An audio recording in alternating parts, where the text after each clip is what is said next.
Primero que nada, muchísimas gracias a todas las personas que se han conectado, que se están conectando a este webinar del proyecto que se llama Mi Camino a Harvard, el cual, digamos, busca motivar a más jóvenes mexicanos a tomar estas oportunidades de estudiar en el extranjero, en Estados Unidos, en Reino Unido, en demás países, programas buenos. Y digamos, este webinar va a estar enfocado para personas que quieren estudiar un doctorado en ciencias, particularmente en Estados Unidos. Mi nombre es Giovanni Amador Olvera, soy poblano y economista trabajando actualmente en Banco de México, y de 2017 a 2019 tuve la oportunidad de estudiar mi maestría en Administración Pública en la Escuela de Gobierno de la Universidad de Harvard. Y bueno, fue ahí durante mi estancia en Harvard que surgió esta idea de organizar este proyecto. Y bueno, la idea es este proyecto organiza webinars donde tenemos invitados de lujo, mexicanos que están estudiando sus posgrados en estas universidades. Y bueno, a través de sus historias buscamos que más mexicanos se motiven para tomar estas oportunidades. Entonces, el día de hoy contamos con la presencia de dos también invitados de lujo. Tuve la oportunidad de conocerlos en mi estancia en el posgrado. Y bueno, primero es Rebeca Borges, mexicana, quien está estudiando su doctorado en bioinformática en la Universidad de Harvard. Y también Ricardo Pablo Pedro, quien estudió su doctorado en química física en el MIT. Por problemas del video de Ricardo no lo vamos a poder ver, pero lo vamos a poder escuchar. Y bueno, ellos nos van a estar compartiendo su experiencia eh, digamos, su aventura, digamos, de haber estudiado este posgrado o de estar estudiando este posgrado. Y como vamos a dividir la plática, van a ser en tres partes. Va a ser primero la parte del antes. Tanto Rebeca como Ricardo nos van a contar un poco sobre quiénes son en el antes, sobre cómo fue su proceso de aplicación, sobre cómo fue el tema de elegir un doctorado. Después el durante, ahorita Rebe lo tiene más presente, que es cómo ha sido su estancia, o cómo fue su estancia en el caso de Ricardo como estudiante de doctorado en ciencias en estas universidades, no solamente dentro del salón de clases, sino también fuera del salón de clases. Y al final una etapa del después, de bueno, en el caso de Ricardo, cómo le ha servido haber estudiado este doctorado en su vida profesional. Y bueno, en el caso de Rebe, que todavía es estudiante, cómo piensa que le puede ayudar este doctorado en sus planes futuros. Entonces, rápidamente en temas de logística, en el chat pueden ir preguntando cualquier duda que tengan con respecto a lo que vayan hablando Rebe y Ricardo, y yo pues iré recogiendo las preguntas y se las iré preguntando a ambos. Y bueno, ya entrando de lleno al tema de la plática, pues muchísimas gracias Rebe y muchísimas gracias Ricardo por tomarme la invitación para este webinar. Y bueno, me gustaría entrar ya directamente al tema de la plática, y me gustaría empezar con el antes. Y sobre esta etapa me gustaría saber pues un poquito de su vida personal, de su vida profesional, qué hicieron antes de decidir estudiar el doctorado y por qué decidieron estudiar un doctorado en ciencias en Estados Unidos. Y bueno, ya después pasaremos al tema de la aplicación y financiamiento, pero me gustaría abrir con esto. No sé si quisieras empezar tú, Rebe. Ok, sí. Muchas gracias por organizar esto, Giovanni. Pues yo soy de la Ciudad de México y siempre estuve muy interesada en la ciencia. Desde la prepa que tuve profesores muy buenos de biología. Entonces, después de la prepa estudié en la licenciatura de Ciencias Genómicas en la UNAM, en Cuernavaca. Ahí nos dan la oportunidad de hacer estancias el último año de nuestra licenciatura. Entonces tuve la oportunidad de irme a Cold Spring Harbor, que está en Nueva York, a un laboratorio con Josh Dubnow. Y ahí estuve haciendo investigación en moscas. Y después de eso estudié una maestría en la Universidad de Oxford en neurociencia. Y en este punto mi idea era combinar mi experiencia en ciencias genómicas con neurociencia y bioinformática. Entonces fui aprendiendo un poco de cada cosa en cada lugar diferente. En la carrera aprendí ciencias genómicas, en mi estancia aprendí neurociencias, En la maestría, mi maestría fue de neurociencias también. Si tienen preguntas de la maestría en Oxford, también pregúntenme. Y después de la maestría ya entré al doctorado, que es en bioinformática y genómicas, acá en Harvard. Y ahora estoy haciendo justo esta mezcla de todo. Estoy haciendo investigación de neurociencias, de genómicas, de bioinformática, y estoy estudiando ahorita autismo y envejecimiento en el cerebro. Oye, Rebe, ¿y por qué en tu caso de haber estudiado una maestría en Reino Unido, por qué decides entonces estudiar en Estados Unidos? O sea, como digo, pudo haber sido un paso muy natural el haberte quedado en Reino Unido. ¿Por qué optar por la opción de Estados Unidos? Sí, sí era una opción y cuando apliqué a doctorados apliqué también al Reino Unido. La primera razón fue que Harvard siempre ha sido mi sueño. Yo de chiquita viví en Boston un par de años, entonces conocí a Harvard, el ambiente un poco, y siempre quise estudiar aquí. Y la segunda razón es que los doctorados aquí son más largos. Entonces, en mi experiencia en la maestría, los doctorados en Inglaterra son 3 o 4 años y ya, te sacan. Entonces, puede ser un poco más estresante tener que graduarte con ese límite y tener que hacer todo tu doctorado. Hoy en día los doctorados en ciencias aquí en Estados Unidos son de 5 a 7 años en promedio y realmente toma todo este tiempo hacer tu investigación. Entonces, pensé que tal vez me la podría llevar un poquito más leve aquí, un poco menos estresada y tener la oportunidad de hacer un proyecto mejor, más elaborado. ¿Y desde cuándo ya tú, digo, no sé si fue desde la licenciatura que tú ya tenías claro el querer estudiar un doctorado? ¿Cómo es que surge la idea de, bueno, lo que yo quiero hacer en mi vida es estudiar un doctorado y cómo es que surge esa idea, ¿no? Sí, creo que si estás en ciencia es de los pasos más comunes y realmente es lo que te va a abrir la puerta a irte a industria o a academia. Entonces, industria es buscar un trabajo en farmacéutica o algo por el estilo. Y academia es si quieres ser profesor o si quieres trabajar en laboratorios. Este, y entonces, sí, desde que estás estudiando la licenciatura, por lo menos en genómicas, es entendido que el siguiente paso va a ser una maestría o un Es muy doctorado. natural. Ok. Ajá, sí, es el paso más natural. ¿Y por qué entonces decides estudiar la maestría como preparación para el doctorado? O sea, ¿tú creías en ese momento que era muy... Entiendo que en Estados Unidos aplicas al doctorado y es, digamos, un programa conjunto, ¿no? Donde estudias tanto la maestría como el doctorado. ¿Sentías de alguna forma que era necesario haber estudiado una maestría antes para poder aplicar un doctorado en Estados Unidos? Sí, yo creo que no es necesario. La gente aquí, por lo menos en mis programas, yo creo que como la mitad hizo una maestría o estuvo trabajando en industria antes de entrar al doctorado y la otra mitad entró directamente. Creo que ayuda sobre todo para universidades como Harvard tener esa experiencia que te haga como resaltar un poco más al aplicar. Entonces, sí creo que me ayudó para poder entrar al doctorado. No creo que es necesario. Y también creo que me ayudó mucho para tener conocimiento de un campo que no tendría. Entonces, si hubiera ido de genómicas directo al doctorado en bioinformática, realmente no sabría mucho neurociencia. Entonces, creo que me ayudó científicamente mucho. Entonces, digamos, tu camino fue fue como seguido, digamos, tú terminas la licenciatura, te vas a estudiar a Oxford tu maestría, tan pronto acabas, y tan pronto acabas la maestría, te sigues con el doctorado. O sea, no hubo como un periodo de 1 o 2 años Sí. donde tú decidiste quizás entrar a hacer investigación, a trabajar, digamos, trabajar en la vida como profesional, en la industria, como tú dices. Eso no fue para ti el caso. Sí, no, fue uno después del otro. Y sí hubo un sobrelape, perdón mi Spanglish, sí, sí hubo un sobrelape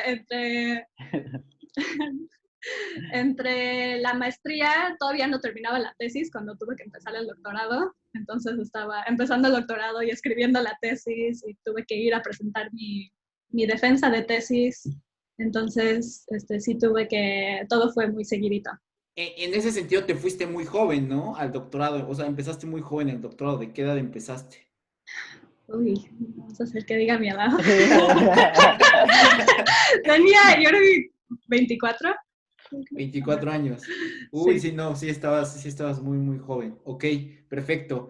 Pues no sé si quieras compartir algo más con respecto un poquito a tu vida antes de Harvard. Sí, pues creo que sí, algo que fue muy importante en mi trayectoria fue estar en todos estos lugares diferentes. También estuve en Canadá un verano antes de empezar en Nueva York, haciendo investigación en McGill. Entonces creo que fue algo muy divertido en mi trayectoria, como ir a diferentes países y saber cómo es la investigación en todos estos países. Buenísimo. Pues sí, entonces pasamos con Ricardo que nos cuente un poquito, un poquito antes de cómo fue su vida antes de estudiar o de entrar al doctorado a MIT. Si quieres, arráncate, Ricardo.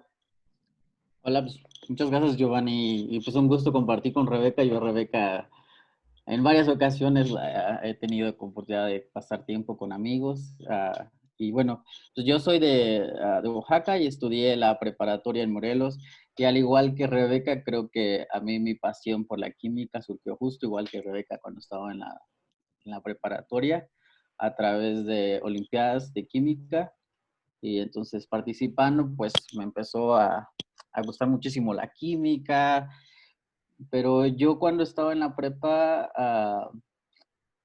también me gustaban las matemáticas y no sabía qué hacer.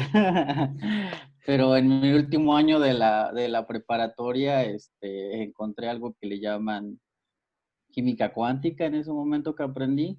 ah, y veía que podías usar matemáticas y química y como que se unían las dos cosas y pues bueno, pues me decidí al final estudiar química, apliqué para estudiar la carrera, la licenciatura en química en la UNAM y ahí estuve haciendo la licenciatura y cuando estuve en el segundo año, um, creo que la carrera de química, al menos en la UNAM, es un poquito diferente a lo que Rebeca estudió en su carrera. No se enfocan tanto en que hagas investigaciones, más solamente tomas clase y ya si tú quieres, si tienes tiempo en los veranos, pues haces investigación con algún profesor, pero realmente no es necesario, o sea, realmente tú solo lo buscas. Y pues empecé, tomé clase, en el segundo año tomé química cuántica, si me acuerdo, y ahí empecé, pues, a empezar a hacer ciencia, me acerqué a profesor, y justo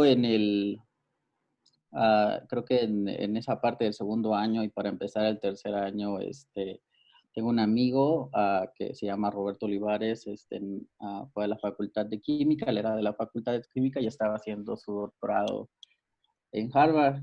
Ah, buenísimo. Ajá, y nos dio una plática sobre lo que estaba haciendo de trabajo y pues me acerqué y todo y le pregunté que si podía, así como todo, como ahorita, ¿no? Oye, ¿qué se necesita? Necesito tener dinero, becas. Y me dice, pues, me dijo un gran secreto, me dijo, pues mira, lo primero que debes de hacer es enfocarte en mejorar tu CV, en hacer investigación, ya en su momento te preocupas por becas, por financiamiento, creo que aprendí algo de él es no adelantarme a pensar tantas cosas. ¿De dónde voy a sacar el dinero? Pero Sí, si todavía ni me he paso a aplicado y paso, ni ¿no? siquiera me han aceptado, ¿no? Sí. Y ya de ahí, pues me puse a ahorrar, algunos amigos, tengo un amigo que va a Valdemar, en el último año me dejó vivir con él, para ahorrar dinero para aplicar, para diferentes universidades. En ese momento yo solo quería hacer investigación en Estados Unidos, no había pensado en Europa. Ah, y pues apliqué en mi último año para irme al doctorado. O sea, Ah, tú todavía no habías concluido la carrera cuando decidiste aplicar, es lo que entiendo. ajá, porque mi amigo me dijo que era como funcionaba, que cuando Ah, ok, estuviera en el último año tenía que aplicar todo y hacer todo, y pues para que así terminaras y te fueras directo al doctorado. entiendo. Pero digamos, durante la universidad ya habías hecho investigación, quizás Sí, ya habías trabajado con profesores. estuve trabajando en dos proyectos, estuve trabajando en la Facultad de Química con el profesor Fernando Colmenares y también ahí estuve haciendo química cuántica en moléculas y en el Instituto de Química estuve trabajando en cristales líquidos. Entonces tenía Entiendo. esos dos proyectos y pues ya con eso apliqué.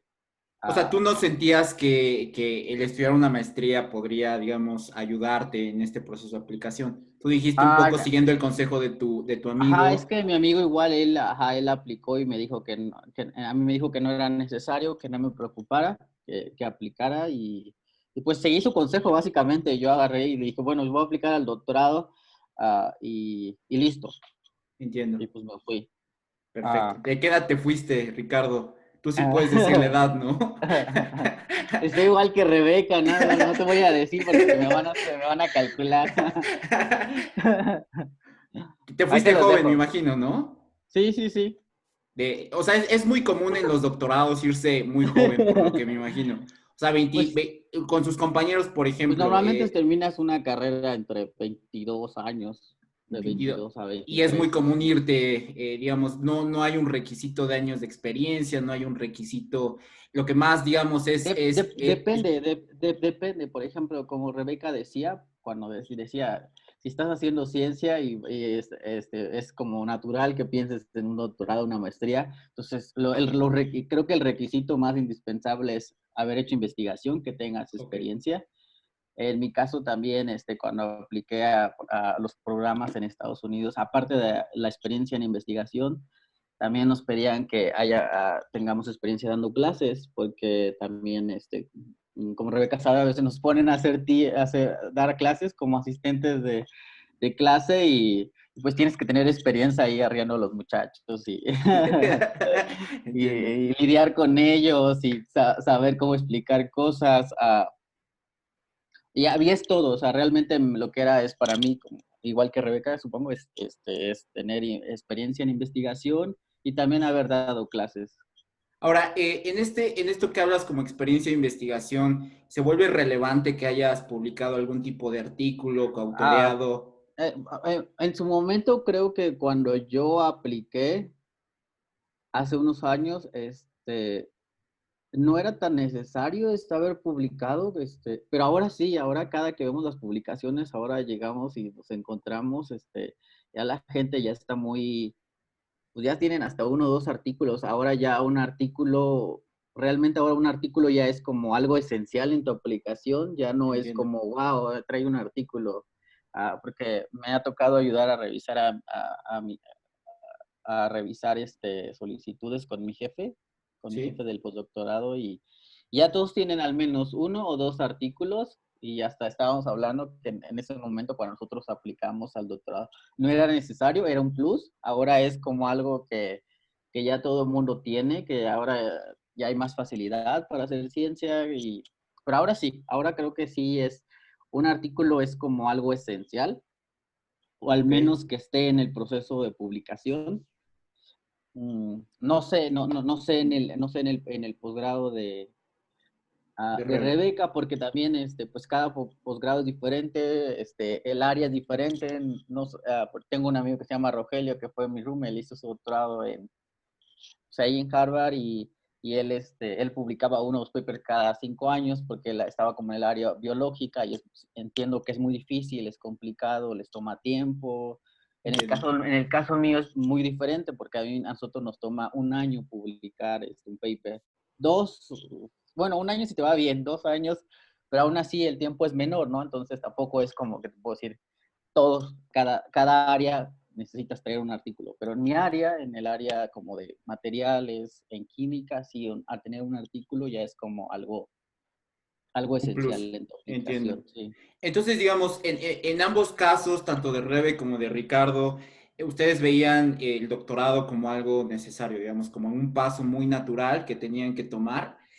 También entiendo su acercamiento con estudiar en Estados Unidos, vino, en el caso de Rebe, que ya había vivido en Boston, también tuvo algunas experiencias ahí de investigación que la acercaron al tema de Harvard. En el caso de Ricardo, por el tema de un amigo que ya había estudiado su doctorado. Entonces, digamos, algunas coincidencias es eso, el que tuvieron, digamos, un acercamiento previo, digamos, de forma directa o indirecta con la universidad y siempre priorizando la investigación. Entonces, pasamos entonces al tema de las aplicaciones, un poco también en el tema del antes. me gustaría pasar al tema de las aplicaciones y el financiamiento. Primero el tema de aplicaciones, que es muy importante. Y me gustaría empezar con los requisitos, que uno ve, checa la página de internet, o por lo menos yo la vi, y es básicamente tus transcripts, te piden tus calificaciones, tanto de la licenciatura, y en el caso de Rebe, supongo que también en el caso del máster. Te piden una parte de ensayos, te piden una parte de cartas de recomendación, y te piden una parte de exámenes estandarizados. Ahorita, si se me está pasando uno, lo platicamos, pero me gustaría entonces empezar con el tema de los exámenes de admisión, que entiendo para los programas de doctorado en Estados Unidos, bueno, al menos en ciencias sociales es el GRE. No sé si en el caso también de ciencias, un doctorado en ciencias, piden el mismo examen de admisión. Sí, el GRE era un requisito cuando yo metí mi solicitud para el doctorado, pero ahora, por lo menos para mi programa, y creo que la mayoría de los programas de doctorado en mi campo ya es opcional. Ah, ya es opcional.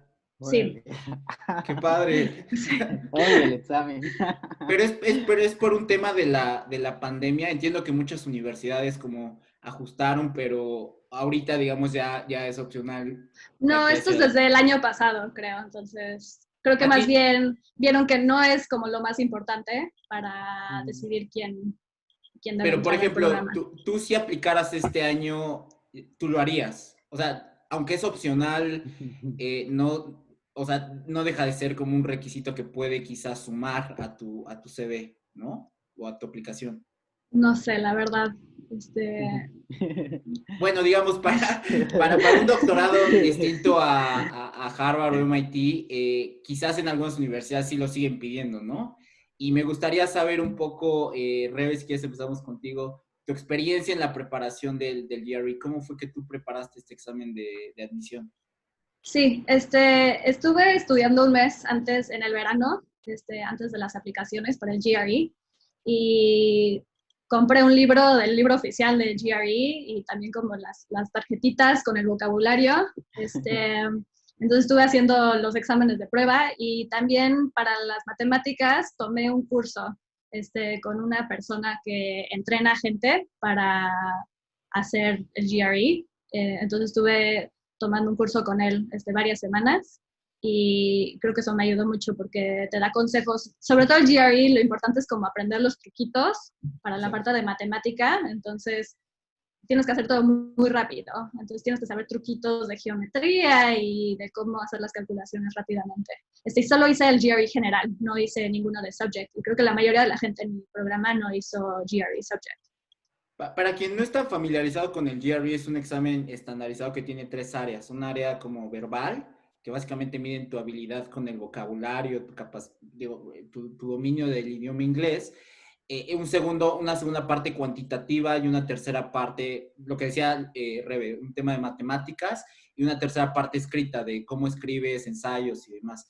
Entonces, me gustaría saber, en el tema de un doctorado en ciencias, por lo regular en Policy, por ejemplo, le dan mucha prioridad a una cosa cuantitativa si quieres hacer economía, por ejemplo. Hay programas, por algo de relaciones internacionales o demás, que te piden una cosa más balanceada, que te piden buen puntaje tanto en la parte verbal como un buen puntaje en la parte cuantitativa. Economía, una parte más prioritaria es la cuantitativa. No sé en ciencias si también hay como digamos, como una prioridad, una sección importante en la que los comités de admisión hayan escuchado que le presten mucha atención a esa parte.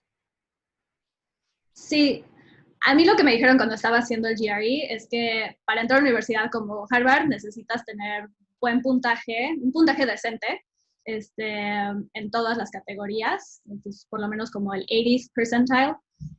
Pero para matemáticas, para mi programa que es en bioinformática, por lo menos como el 90. Mis resultados no fueron los más altos en todo, pero estaban dentro de ese rango. En tu caso, ¿cómo fue, Ricardo? Igual tuve que tomar el GRE, pero el GRE Subject, en mi caso en química, nos los recomendaban a los diferentes programas que tuve que aplicar. Entonces yo te lo tuve que hacer. Odio ese examen. De hecho, ¿tuviste que hacer dos? Sí, tuve que hacer el general, y en mi caso sí, se sigue considerando que la parte más importante es la habilidad matemática. Ok. Se fijan mucho más en la habilidad matemática. La verdad y la escritura no se fijaban tanto, solamente se fijaban dependiendo de dónde venías, pero no se fijan. Y el otro sí nos pedían el GRE Subject. ¿Y cómo lo No, preparaste? no era. Bueno, solo te decían que te lo recomendaban hacer, pero realmente toda la gente que quería aplicar lo Sí, hacía para tener sí. el plus. Es que esas recomendaciones igual y no son tan opcionales, ¿no? O sea, igual y que No, las hagas. realmente no, porque cuando llegué al programa les pregunto, oye, ¿tú hiciste el de química? Me dice, sí, todo el mundo lo había hecho, entonces al menos Entiendo. todas las personas con las que interactué al inicio del doctorado, todos lo habían hecho en el área de química.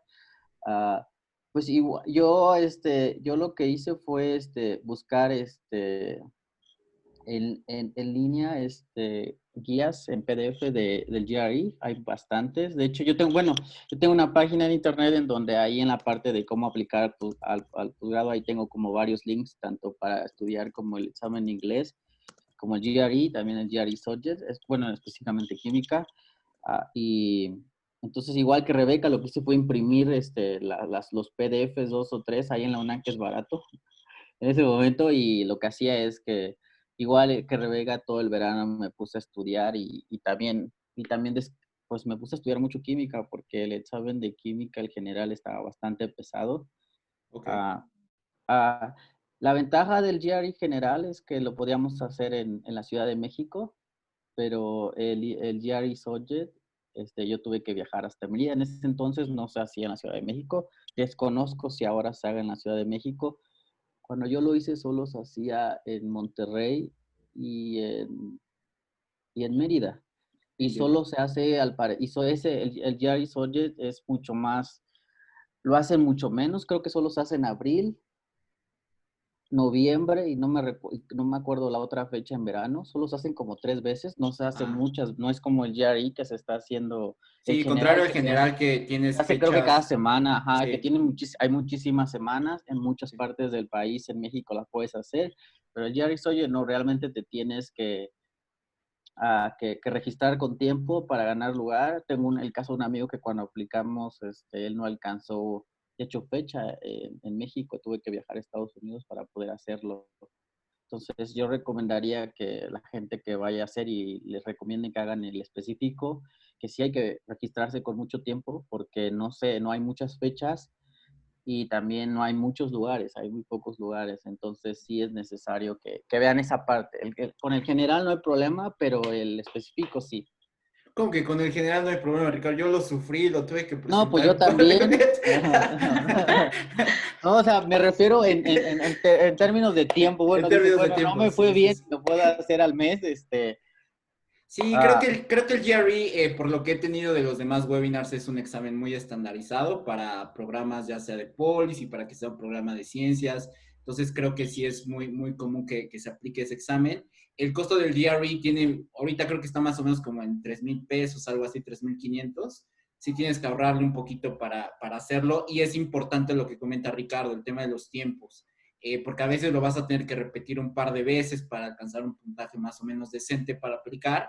Entonces, sí, no siempre hay fechas y como que tienes que buscar, entonces sí te toma un par de meses, o bueno, sí es importante tener presente el que probablemente tengas que repetirlo, entonces ver más o menos los tiempos. También de los otros webinars he escuchado de Magoosh, yo también usé Magoosh, es una aplicación que tú pagas, no sé, como $10 y lo tienes por 6 meses. Y es una aplicación también que hace magia, ¿no? Yo he escuchado mucha gente que toma esa aplicación, o más bien paga esa aplicación y les va bastante, bastante bien. Entonces, también bueno, Kaplan, creo que también Kaplan tiene una Kaplan. versión en línea que pagas por cierto tiempo y tienen la opción porque yo vi una amiga que estuvo haciéndolo, que tiene diferentes niveles de dificultad y tratan de simular el Yari, pero en tiempo real. En lugar de que uno esté con el reloj o el celular poniéndose o en la computadora viendo el tiempo, Sí.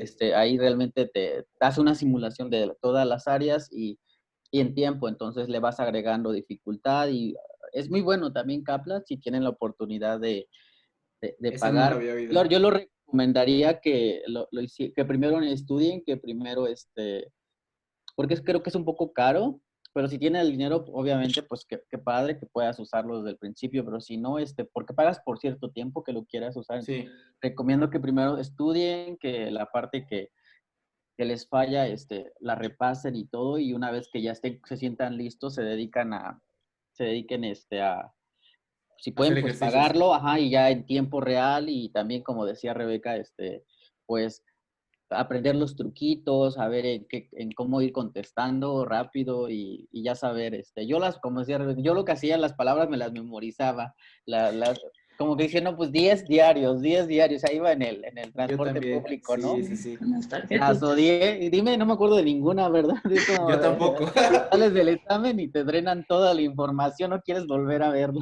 Sí, la parte verbal sí es un poco, o sea, si no eres como nativo de Estados Unidos y no tienes como muy bien dominado el inglés, sí es un poco complicado el tema del vocabulario. Pero bueno, en tu caso, Rebe, en la maestría también te pidieron el GRE, una pregunta que hacen en el chat. No, no me lo pidieron y también fue parte por la cual hice una maestría en Inglaterra y no en Estados Unidos, porque no había hecho mi GRE. Entonces, sí, como en ese entonces era requerido, este, fui a hacer la maestría en Inglaterra. Perfecto. Entonces, pasando al tema de, ese es un examen estandarizado, también está otro que es el TOEFL, que es digamos, el examen para que demuestres que sabes el idioma inglés. No sé si en su caso quisieran comentar un poco de cómo prepararon este examen. Digo, para algunas personas es muy natural, si ya, digamos, desde la primaria estuvieron estudiando en inglés, digamos, ya el TOEFL es una cosa muy, muy natural, que incluso si la preparas una semana antes sale sin problema porque, digamos, mide nada más tu dominio del idioma inglés, pero para algunas personas, en mi caso, por ejemplo, pues sí fue un poco complicado, por dado que no tuve como una preparación muy previa del inglés, sí fue un poco complicado. No sé si quieran comentar un poco cómo fue su preparación con este examen. Sí, tuve la oportunidad que en nuestra prepa nos entrenaron para el TOEFL, entonces ya tenía una idea de cómo responder los ensayos y creo que eso era lo que a mí más falta me hacía, como saber cómo estructurar mis ensayos, pero ¿Hay puntaje mínimo para o sea, te piden un puntaje mínimo en el doctorado para este examen en particular? creo que sí, Ok. sí, creo que Que es, sí. digamos, nada más es como un B1, B2, creo, ¿no? En la escala de gente que habla inglés. O sea, creo que C es como lo más alto y B es un poquito bajito, que es nada más como demostrar que sabes el inglés, ¿no? No sé exactamente qué nivel, Pero, digamos, no es, no. no es una cosa tan volada que se piden en Sí, los no, y doctorados. comparado con el GRE, a mí se me hizo mucho más sencillo. Ok. Ricardo, ¿cómo fue tu caso con el, Híjole, con el pues TOEFL? igual tuve que descargar pues PDFs en línea y me ponía a estudiar. Al igual que, bueno, yo siempre estudié pues como vengo de la parte pública, pues ya sabes que Sí, siempre es súper malo el nivel de inglés, nunca te enseñan nada, no pasas del sí. to be. Del Tubica. Cada año otra vez regresaba al to be. Y era el único I'm going to, ya dependías del will. Sí, es Era cierto, sí. futuro, presente, pasado y La sufrimos híjoles, ya entonces, cuando, ya Ricardo. cuando me preguntaban el pospretérito, dije, ay, ahora sí ya no sabía que había más tiempos, yo solamente me quedé 3 tiempos. Yo me acordé de tu anécdota que tú para presentar el TOEFL la platicaste ahí en la conferencia en Boston que practicabas con un amigo, ¿no? El platicar, como que se Sí, sentaban noches completas a dialogar para preparar el examen. sí, y con una amiga también que se llama Rosinda, que también se fue a estudiar el posgrado al extranjero, Sí. y, y así la hacía, y pues descargar música, o la otra parte es tratar no, me gustaba mucho me gustaba en ese momento mucho la música en inglés, no sé por qué, y ni sabía, ¿verdad?, qué decían, pero me gustaba. este, pues me ponía a bajar las letras y tratar de entender y reunir vocabulario. Y la otra es, yo en mi caso lo que hacía es, pues a través buscaba en YouTube, cómo los chinos se preparaban. Entonces, Sí, en la parte, por ejemplo, de speaking, los trucos que decía, ¿no? la parte de speaking, que donde tienes como que ya está muy formulado qué tienes que decir en cada sección. Entonces decía, no, pues el hombre dice esto y tú tienes que argumentar. Entonces me aprendía los truquitos para ir como llenando la información, porque no era tan bueno. Ya. Entonces, pues buscar truquitos en YouTube para cada sección en la que... Es lo que hacía. O sea, realmente, aunque mi nivel de inglés no era tan bueno, o nunca muy bueno, porque tuve que tomar clases como por 2 años de inglés cuando llegué al doctorado, ah, pues me aprendía los truquitos, como había, los chinos tienen en YouTube, puedes encontrar, y ya me memorizaba por lo menos para la parte de escribir, igual para la parte de escritura, como igual aprendía los trucos que tenía que usar. Como haz de cuenta, como si fuera una carta poder, ya ves que tienes que empezar a llenar Sí. huequitos, como que hay cierta información básica que ya sabes que va. Entonces lo que hice fue eso, como hacerme esa parte de, ya nada más yo a llenar huecos, y eso me ayudaba mucho pues a obtener el puntaje que me pedían. Como dice, lo que sí es que en Estados Unidos el puntaje varía. Creo que en algunas universidades te piden 80. El máximo puntaje en el, 120. en el examen, 120. En algunos te piden 80, en otros 100. Entonces, depende del programa, y en algunos creo que te piden específicamente, creo que para hablar arriba de 25. Sí. Como está diseñado el TOEFL, es que es un máximo de 120, pero hay universidades, como dice Ricardo, donde te piden un mínimo en cada sección. Son 4 secciones: el speaking, reading, listening, y no me acuerdo el otro, el writing, ¿no? Uh-huh. Entonces, lo que te piden es por sección, no solamente un score global. O sea, en este caso, por ejemplo, en mi caso en la Kennedy era 100, por ejemplo, 100 sobre 120, sino también te piden un mínimo en cada sección. Entonces, por lo regular, ese mínimo es 25. Si sumas 25, 25, 25, ya pues, te da el 100 general, pero sí te piden no solamente el general, un puntaje general, sino también por sección para comprobar que no tienes problemas en listening, para probar que no tienes problemas en reading. Entonces, también mucho cuidado con eso, ¿no, Ricardo? Sí, especialmente te pedían en la parte de speaking arriba de 25, porque como tienes que ser en algún momento asistente de profesor en Ah, mira. clases, como que tuvieras una comunicación, pues puedas comunicarte con los estudiantes. Ok. Por eso es la razón en algunos programas que te pedían arriba de 25. Perfecto. Para los doctorados en Estados Unidos, también les aceptan el IELTS. O sea, hay dos: el TOEFL y el IELTS, que es un examen también de inglés, pero muy al estilo británico. No sé si en ambos programas, tanto de Rebe como de Ricardo, les aceptaban ambos exámenes. Sí, en mi programa ahorita estaba viendo y sí aceptan los dos. Perfecto. En, en, Ricardo, en MIT también, perfecto. también existen Buenísimo. ambos. Buenísimo. Entonces, ya, digamos, tenemos el examen, el GRE, el examen, el de idioma, el TOEFL o el IELTS, que les aceptan ambos. No sé, bueno, pasamos entonces al tema de los ensayos. Y en esta parte de los ensayos me gustaría saber cómo fue su estrategia para redactar un buen statement. No sé cuántos ensayos, por ejemplo, en tu caso, Rebe, te pidieron, o nada más, digamos, si fueron varios o si nada más fue uno como muy general, donde explicaras un poquito el motivo de por qué querías estudiar el programa. ¿Cómo fue tu estrategia para pensar este ensayo que tenías y si hubo más? Sí, sí, depende de cada programa y la pregunta que te preguntan depende también de cada programa. Entonces, adapté un poquito mi ensayo y tenía un ensayo general y lo adapté para las diferentes escuelas a las que solicité. Y lo importante para mi ensayo fue incluir a profesores con quienes me gustaría trabajar, entonces decir sus nombres y por qué me gustaría trabajar con ellos. También yo recomendaría tener como, pues ahora sí que venderte de una forma, tener una historia. Entonces, en mi caso, yo había hecho cosas de single cell durante mi investigación en la maestría. Entonces, como la manera en la que me vendí fue, mire, yo sé genómicas, yo sé neurociencias, en ese entonces no había mucha gente haciendo investigación de single cell computacionalmente. Entonces, así como lo que yo quiero hacer en el doctorado es esto y no me deberían escoger porque tengo estas habilidades y las puedo combinar de esta manera novedosa y quiero trabajar con estos profesores haciendo estas cosas. Realmente eso fue lo único, hay algunos ensayos que la gente como que cuenta la historia de su vida. Exacto. De una manera interesante, exacto. Pero creo que para un programa como de ciencias, de doctorado, es más importante como hablar un poquito de lo que has hecho, pero en realidad tu currículum tiene eso. Más bien decir como, ¿por qué quieres hacer lo que quieres hacer y por qué eres la mejor persona para hacer eso?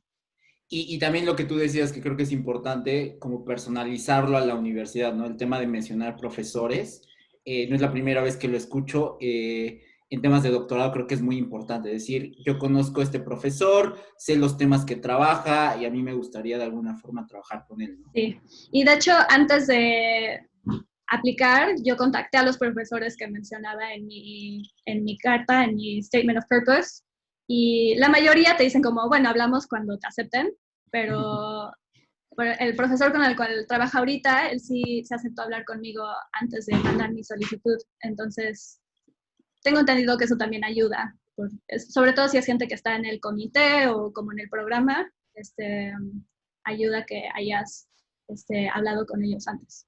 Buenísimo. ¿Cómo fue en tu caso, Ricardo, el tema de tu statement?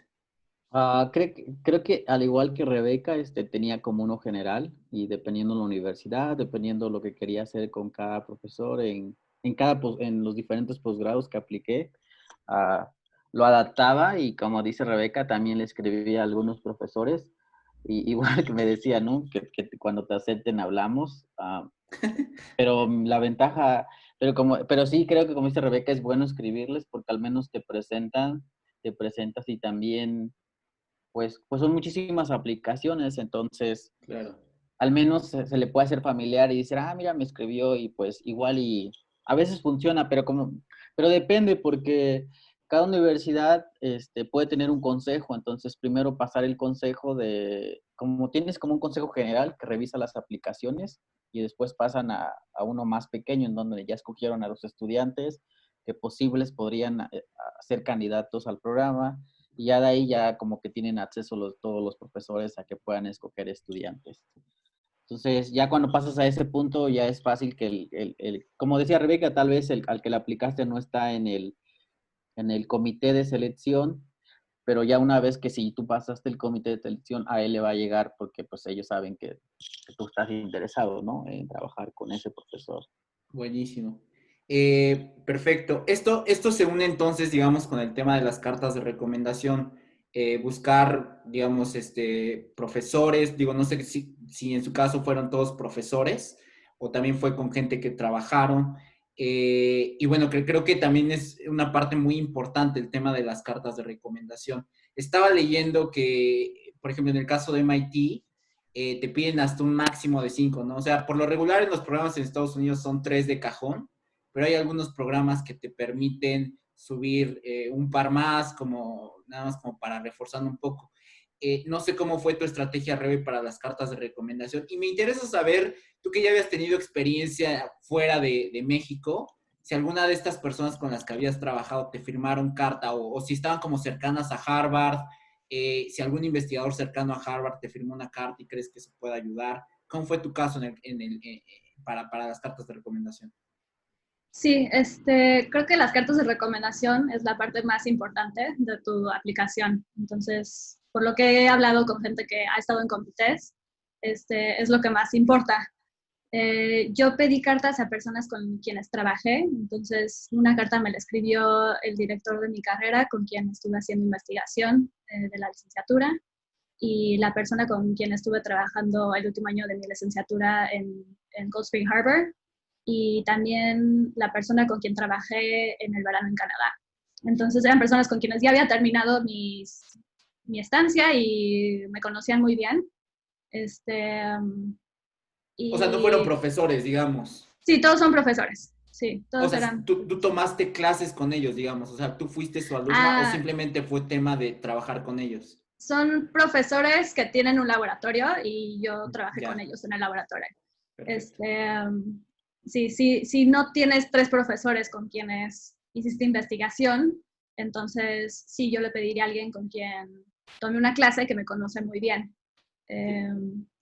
Pero definitivamente ayuda. Hay mucha gente que está en mi programa, estuvo haciendo intercambios o estancias en Harvard o en MIT. Entonces, realmente yo creo que sí ayuda si la persona que te escribe la carta es conocido o la gente sabe quién es en el campo o en la universidad.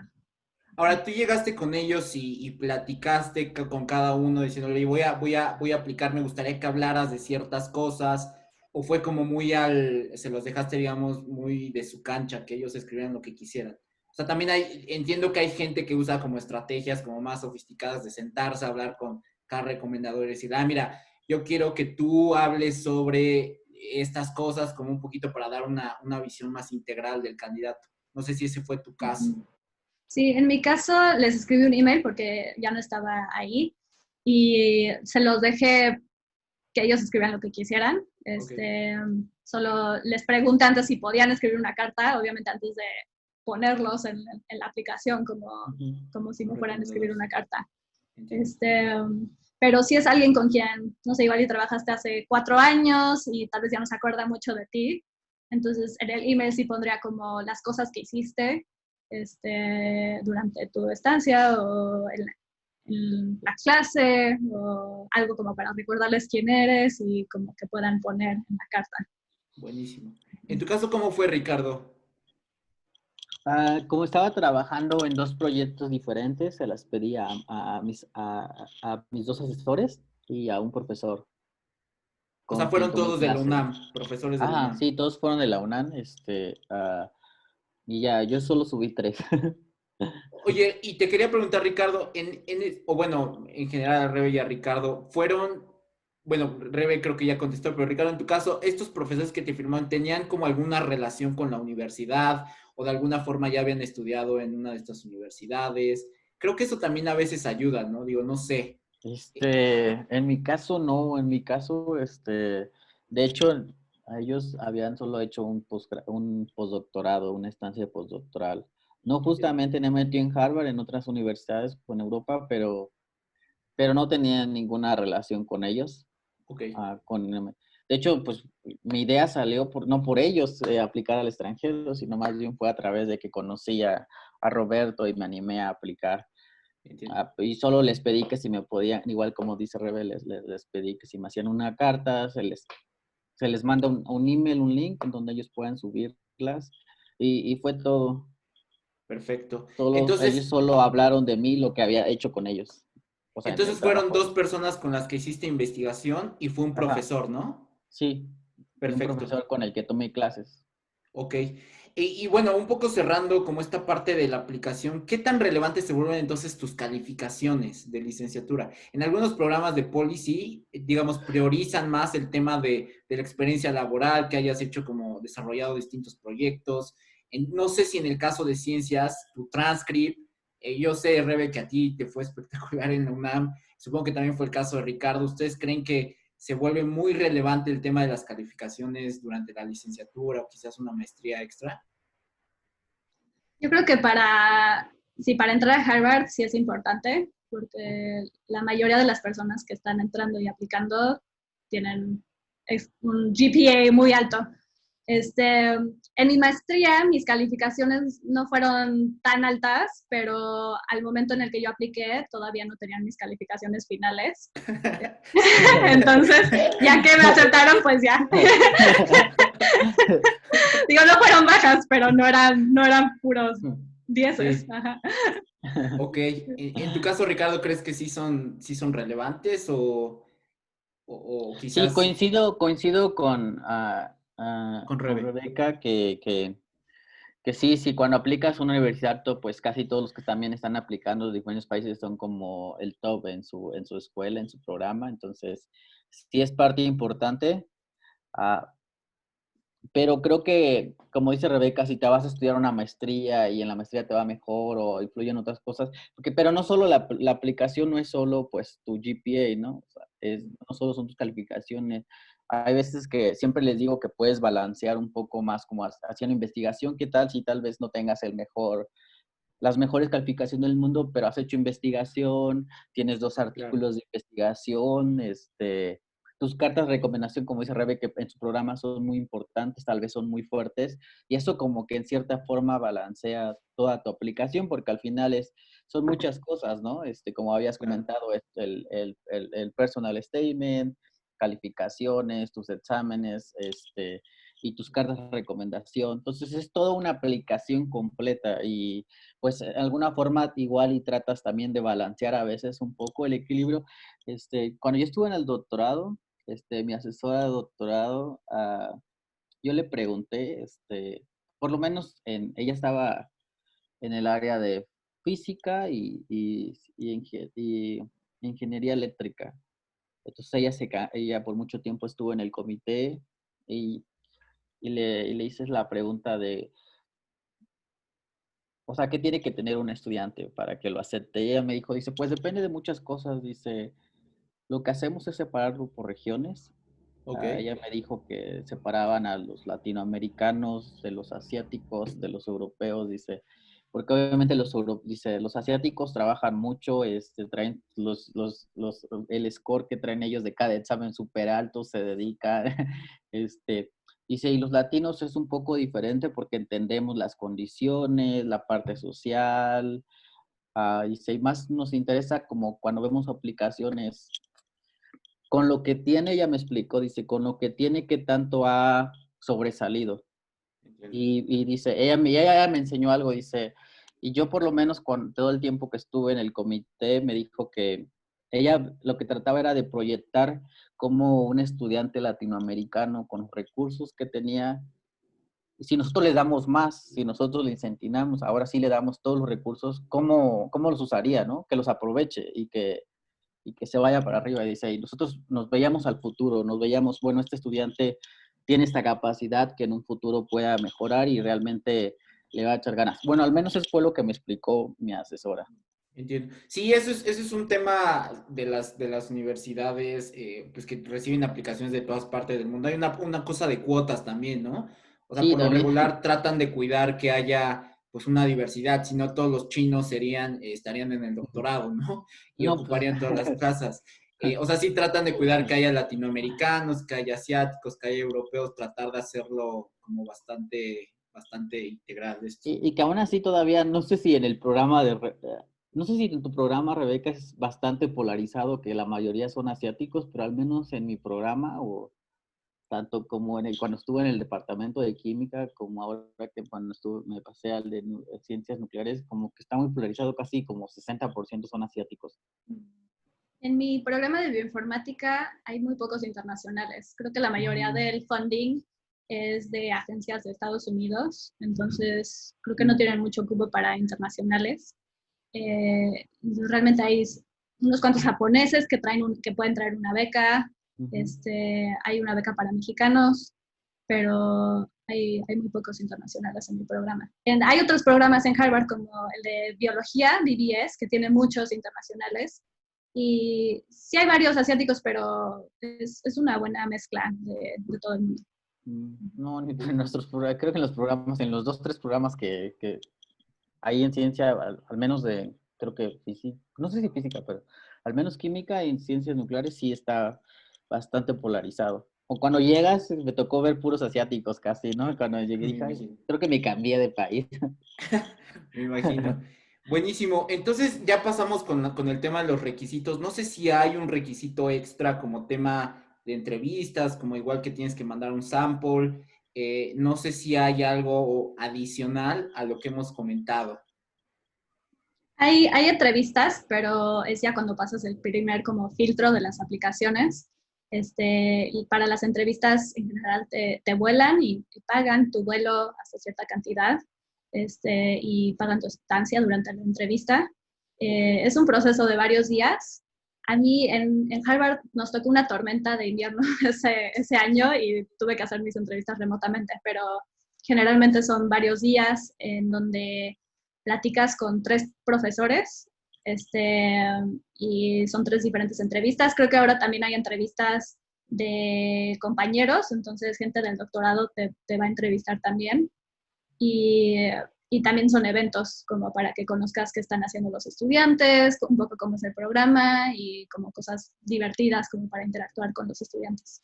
Ahora, teniendo un poco en mente el tiempo, las aplicaciones por lo regular en Estados Unidos abren en septiembre y para septiembre ya tienes que tener el tema de las cartas de recomendación, el tema de los ensayos, el tema de los exámenes de admisión. Y entonces la mayoría de las aplicaciones cierran en diciembre. Entonces tienes como un periodo de 3, 4 meses para aplicar. Lo que quisiera entender entonces, las entrevistas es posterior al cierre de diciembre, más o menos como en qué temporada una vez que ya subiste, digamos, todos los documentos. Son como en enero y febrero. Enero y febrero, perfecto. Y recibes carta de admisión por ahí de marzo, ¿no? O finales de febrero, algo así.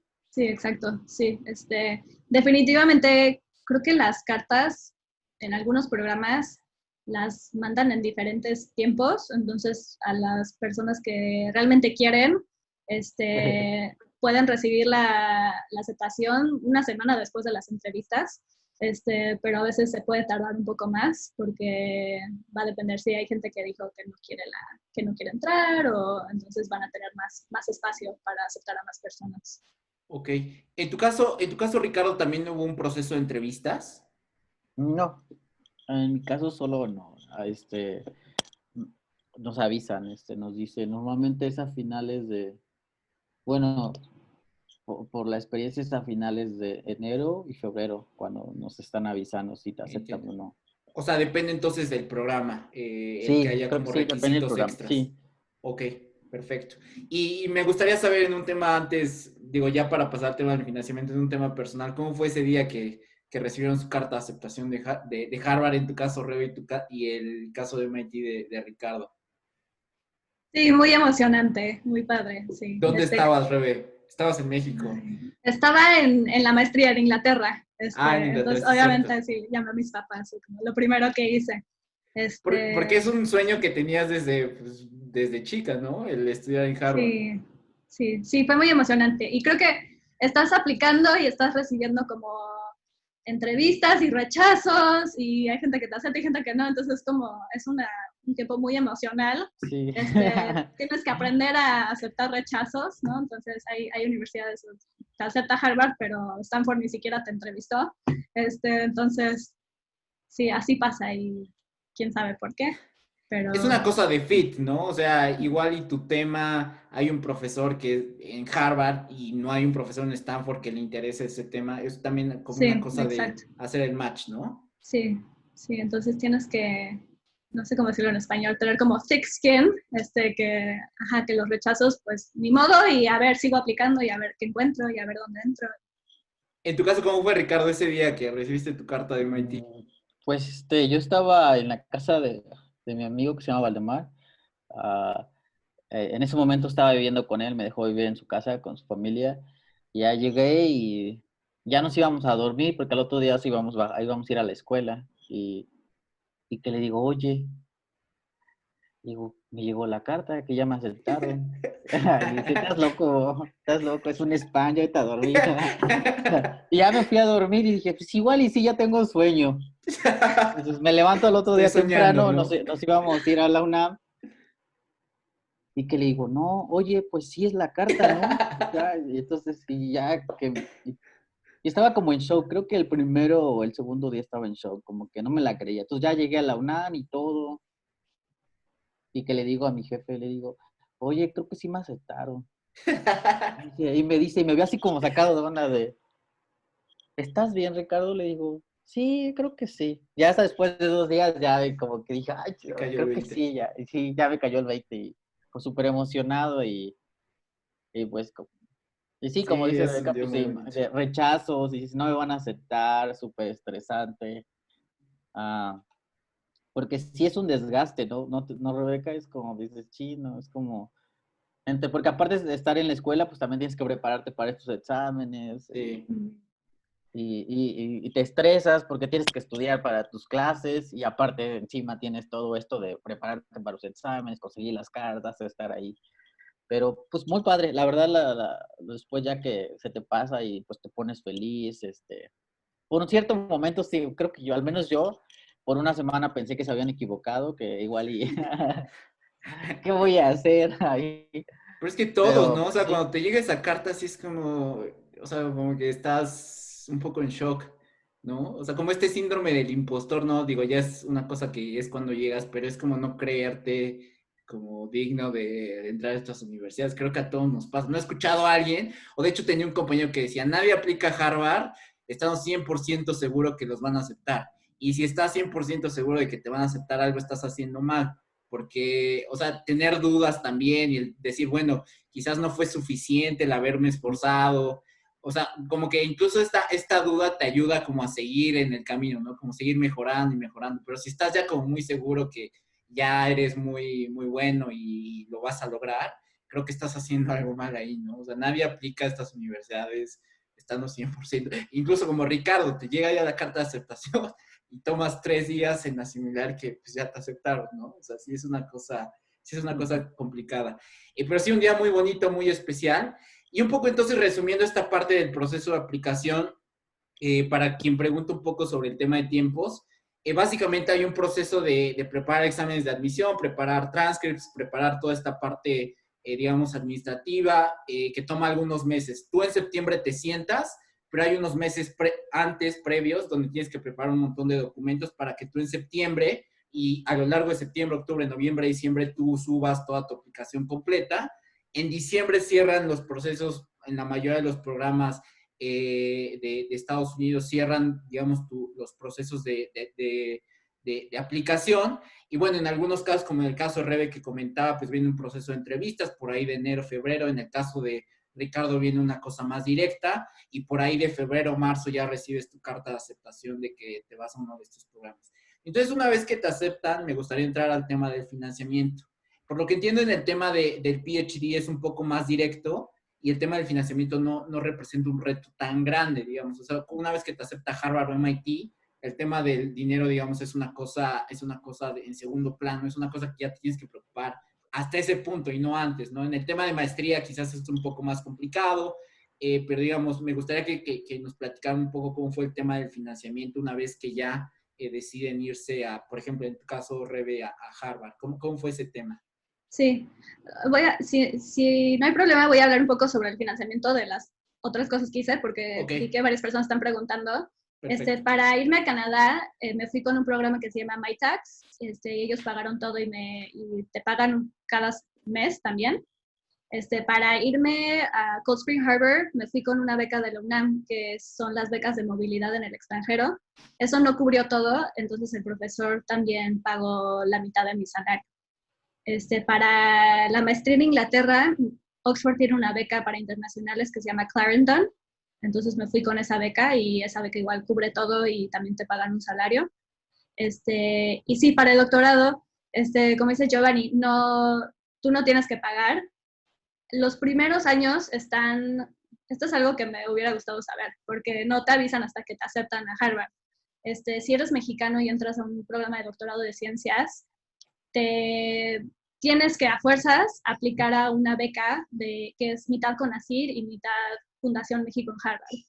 Y esta beca va a cubrir los primeros 2 o 3 años de tu estancia.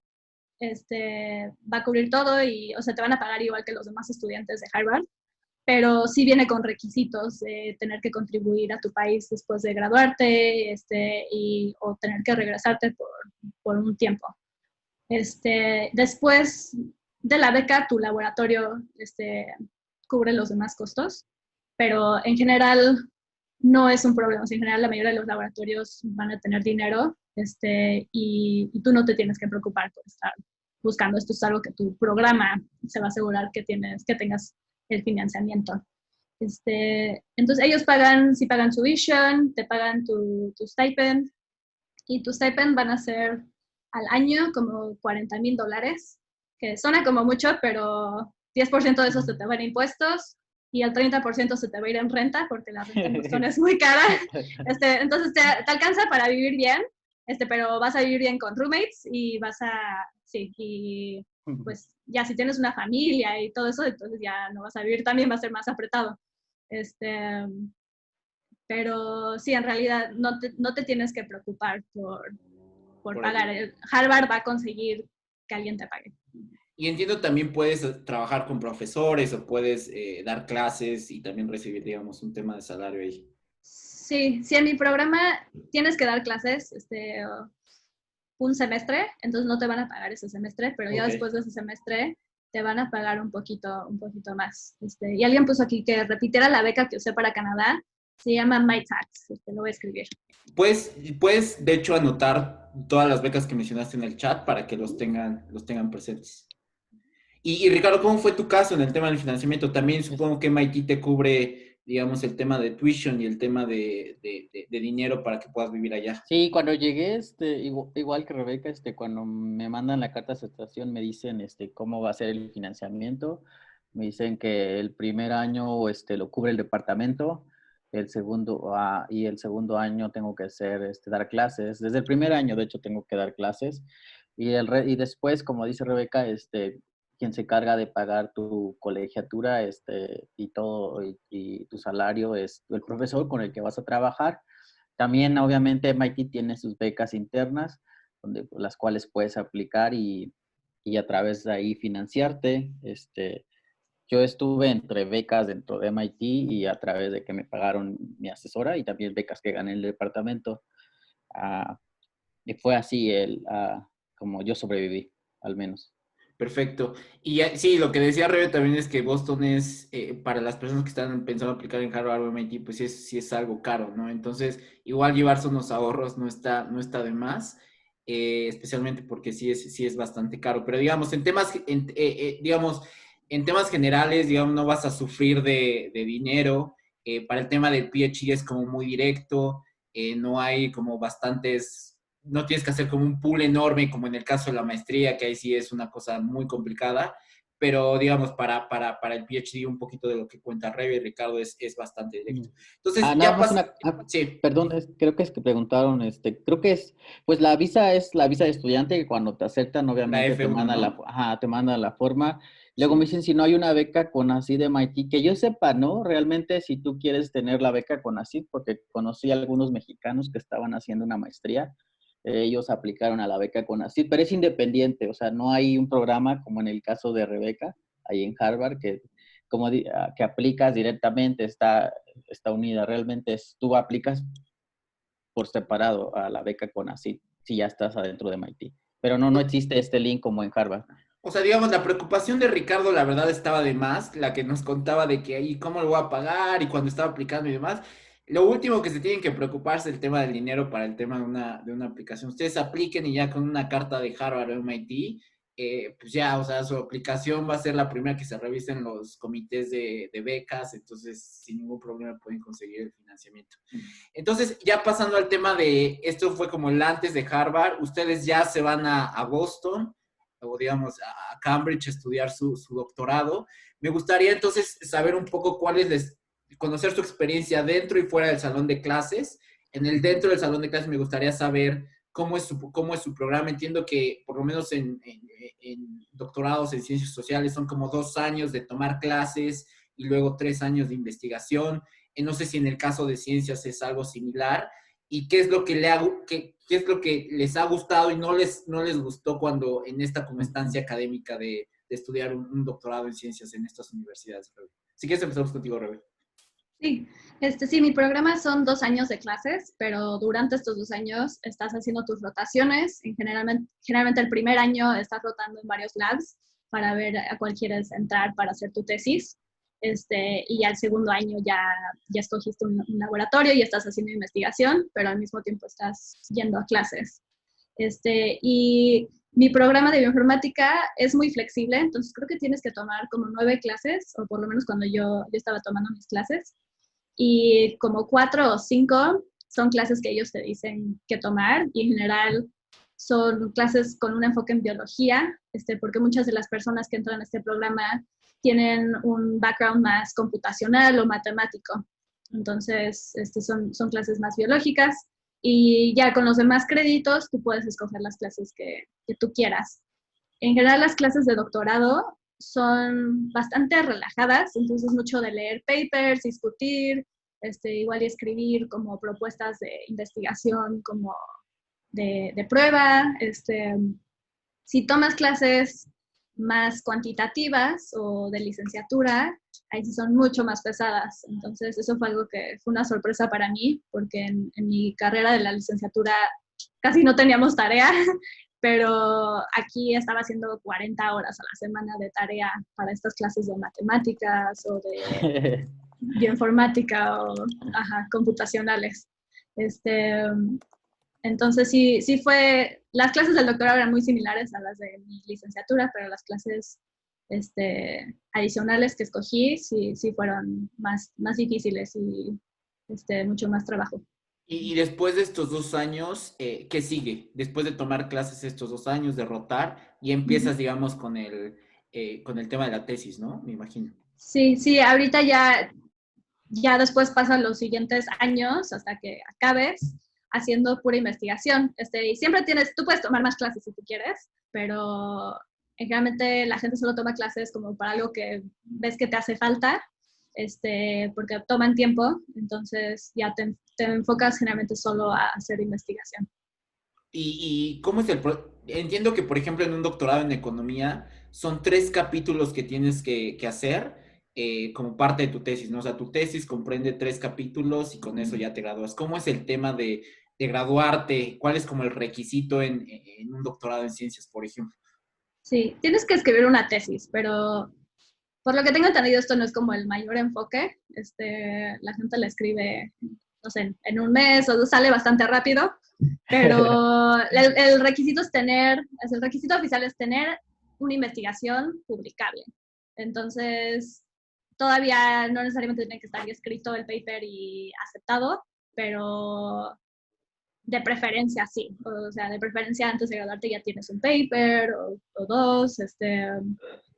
Entonces es flexible y depende mucho de tú tienes un comité de tesis que los ves cada 9 meses y ellos son los que deciden, bueno, ya te puedes graduar. Entonces, generalmente van a buscar que tengas ya un trabajo terminado. Porque decías que justo antes de empezar con la conferencia que son como 6 años en promedio, ¿no? Y eso si le echaste ganas, si no te atrasaste y demás, son un mínimo de 6 años. ¿Qué implica que te tome 7, 8 años? O sea, ¿de qué depende que igual y te retrasaste? ¿En qué te puede retrasar que retrase muchísimo tu Sí, graduación? cosas que pasan es si te cambias de laboratorio a la mitad de tu doctorado, ¿no? Entonces, porque el ambiente no estaba bueno o porque tu profesor se mudó a otra universidad o porque el profesor sí falleció o cosas así, van a retrasar tu doctorado y vas a tener que empezar otra vez en otro laboratorio. Hay gente que solo, pues, a veces los experimentos no salen y te tardas, entonces, sí, igual y todo lo que has hecho como que no sale nada positivo, nada que puedas publicar, entonces también Entiendo. te atrasas. Uh-huh. Y Rebe, ¿qué es lo que te gustó y qué es lo que no te gustó de tu experiencia como digo, en el salón de clases o en el programa académico? Sí, académicamente me gustó mucho, las clases de doctorado me gustaron mucho. Creo que en general son clases pequeñas, puedes interactuar con los profesores, conoces muy bien a los profesores y a tus compañeros. Y sí, se me hicieron muy útiles. Creo que las clases de licenciatura que tomé son clases muy grandes. Entonces hay cientos de personas y realmente no conoces a los profesores. Y sí, es un poco overwhelming, así como que sí, es un ambiente muy diferente al que yo conocía de clases pequeñas. Sí. Pero aprendí muchísimo en estas clases, porque sí, son clases muy buenas. ¿Y qué es lo que no te gustó? Sí, yo creo que esto de que las clases fueran tan grandes Ah, ok. y como no poder conocer al profesor tanto, sí, eso no me gustó mucho. Ahora, la dinámica supongo que es mucho más estresante que una licenciatura, ¿no? O sea, he escuchado de casos de gente que sí se agobia con el trabajo y sí de repente explotan, ¿no? Y sí hay como temas de depresión y demás. No sé si ese también fue en tu caso, si sentiste que el ritmo quizás de trabajo en un doctorado es mucho más, digamos, grande o abrumador que un trabajo en licenciatura, por ejemplo, o el tema de la maestría que ya habías estudiado. Sí, creo que yo me estreso siempre, entonces tanto la licenciatura como el doctorado se me hicieron estresantes, pero creo que depende mucho de qué clases tomas. Entonces, si tú quieres empujar y tomar clases más difíciles, entonces obviamente va a ser más estresante todo. Eh, También es difícil porque tienes que estar haciendo investigación al mismo tiempo que estar estudiando. Lo que nos dicen es realmente las clases, las calificaciones no importan mucho. O sea, no vas a aplicar un postdoc y nadie va a decir, a ver, ¿qué calificación tuviste? Entonces, realmente no importa si sacas 10 en todo, porque la gente que entra a Harvard quiere sacar 10 en todo porque somos muy intensos, pero tu enfoque debe ser en la investigación y no tanto en las clases. Las clases más bien es pues para aprender y para ayudar tu investigación. Entonces no debe ser algo que te estrese mucho, Entiendo. sino algo que te ayude. En tu caso, ¿cómo fue, Ricardo, tu experiencia como estudiante en el aspecto académico? Pues igual tuve que tomar clases. En mi caso fue por un año y medio. Ok, Y después, y para pasar de PhD candidate a ya ser ahora sí considerado como aspirante a doctorado, tenemos que pasar las clases y también, en mi caso, por ejemplo, en mi programa es hacer 6 exámenes escritos y un oral. ah, y de ahí el enfoque es, pues, dedicarte a hacer investigación de lleno, a hacer, y pues sería todo. Y como dice Rebeca, para culminar es, pues, en mi caso es tener publicaciones y ya cuando tu jefe te diga, pues sabes que ya estás estás. listo. En mi Buenísimo. caso fue complicado porque en el primer año y medio, no me fue tan bien con mi primer asesor, no coincidimos, yo quería hacer como algo más matemático, él tenía como un enfoque más computacional. Y pues como que me deprimí un poco, fue bastante deprimente para mí, estuve a punto de dejar el doctorado, ah, pero pues conocí a mi asesora, conocí a otra profesora de doctorado y ya con ella me quedé, volvió esa parte de hacer ciencia, me inspiró, ah, volví a creer en mí porque perdí la esperanza de que no era uno bueno haciendo investigador. Sí. Y un año antes de terminar el doctorado ya se murió, y al final, y pues ya me quedé solo y me asignaron al presidente de mi comité de tesis como mi nuevo asesor y pues con él terminé el doctorado. Disfruté mucho, creo que el doctorado, ¿sí? Es lo que te iba a preguntar, ¿qué es lo que te gustó y qué es lo que no te gustó de ser estudiante de doctorado? ¿Me oyes, Ah, Ricardo? sí, sí, sí, estuve Ah, pensando. Es que ok. realmente, a pesar de que tuve esas, no sé que no me haya gustado, la verdad, siempre, todos los días yo iba muy feliz a MIT. ¿Sí? ¿No sentiste nunca Sí, esta parte del estrés, esta parte no, sí, de... claro, por supuesto, de que no dormía, de que lloraba, de que no sabía qué hacer con las clases, de que no Pero lo disfrutaba entendía, igual, lo Ricardo. disfrutaba, pues era la Masoquista. Es emoción, masoquista, Ricardo. era la emoción de aprender cosas nuevas.